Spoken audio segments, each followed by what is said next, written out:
Blackberry.com.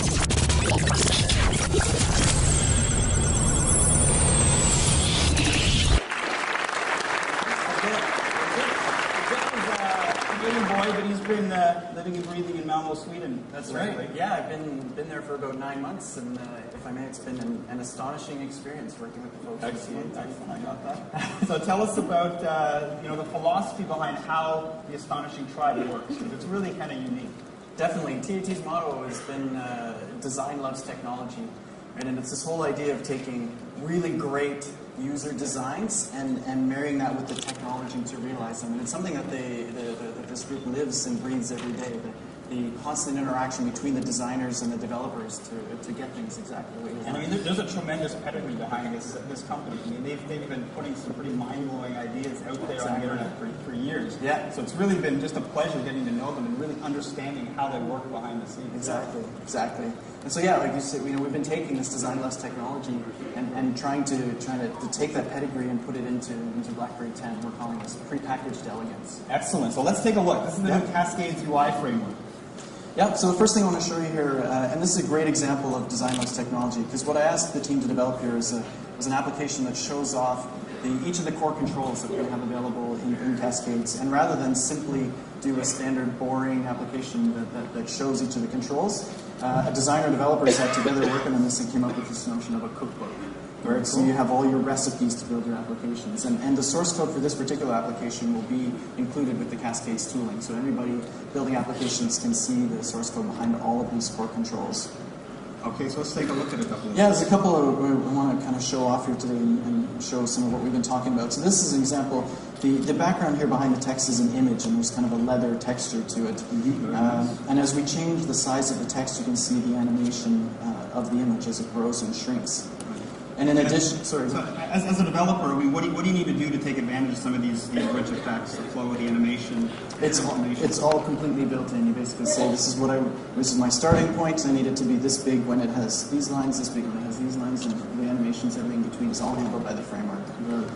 And including, I don't know if people notice, but the radio buttons here, as I transition between them, right? You can see the blue shading kind of slides between the buttons, and the white dot in the center pops out. Again, all you do is put 2 radio buttons in a group, and the rest you get for free. Very cool. Now, what about some other? Yeah, so a couple other things I can show off here. So here's again some examples of animations. Right. So if I change from supersized to a small size scrambled eggs, so you can see both the size of the eggs animates as it changes, and the third one when it comes in and kind of wobbles. Again, this is you're providing the assets, and the framework is doing the work. Now, what if you want to change the dynamics, like the physics behind it? Definitely, yeah. So this is an example here. This screen kind of shows off some of the stock physics curves that we have built in. So you don't really have to understand anything about the physics of acceleration and deceleration in your animations. You simply pick one of the ones that you want, and the framework does the rest of it there. And make it bounce around? You can totally make it bounce around. All right.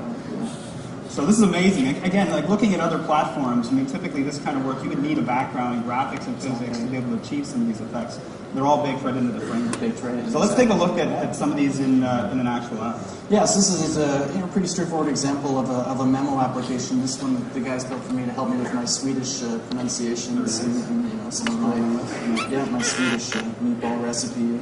Exactly. So again, some animation coming in. Exactly. So the text-based list, you can see the smooth scrolling. As I click on items, you see the text animates in and out. I can create a new one. You see the kind of you can see the page kind of flow in. Or when I created a new one here, if I want to delete one, we have this kind of shredding effect. And again, these are all the examples of effects. 3D effects that are literally dropped in and prepackaged as part of the core framework. Exactly. One more here. I know this is your favorite one. If I use my 2-finger pinch here on the list, what I can do is filter. And again, you talk about these 3D effects on a 2D element. What I love about this is, I mean, here you have a pretty standard app, right? A basic notes app. You're using 3D in a way that's not just frivolous. It's really adding function to it. I mean, this is really, for me at least, showing how you can take this going forward in something like Cascades. Exactly. Yeah. In this case, we're filtering based on whether you have them starred or not. So if you simply want to see your favorites, you just do last. So let's take a look at something a little more out there in terms of UI concept. So this is an example of a photo viewing application. You can see it's kind of the idea here is sort of a laid back concept. The photos sort of float down like leaves and then float down the river. You control the scroll. Yeah, and you can see it shifts between some different camera angles. If I touch on ones, I can see some of the text that's associated with it. Again, right behind the scenes, this is a standard Cascades list. It's just the designer just re-imaged how they want the UI on top. So things like, I mean, you have shaders showing the curves on the edges of the photos. Exactly. You have the drop shadows coming down. All of this is baked in as pre-canned kind of effects. Yep. I mean, it's amazing. Yeah, and you can see it's more than just still images. There's videos in here as well. Really cool. All right, now how about something that kind of takes a real world problem and kind of applies the Cascades treatment? Yeah, so this is a great example here. So this, again, behind the scenes, it's a standard list. There's over 300,000 inbox messages here that we're processing live as we play with this. And this is just a different graphical way of viewing the same data. So we've got colors here based on people. I can filter on the kinds of messages. Definitely use this on my. Yeah, exactly. If I scroll, again with the two finger pinch, I can zoom in and see. I mean, the performance is incredible. Right? Days. It's just completely fluid. And we've got the little hot topic text here that kind of bounces like a little in tag a little class. bit. Yeah, exactly. So yeah, maybe the future of how we manage communications, and made possible again by the power of the underlying OS and the Cascades UI framework. Exactly. So this is amazing stuff, Jeff. Thank you very much for sharing. So now you've had a chance to.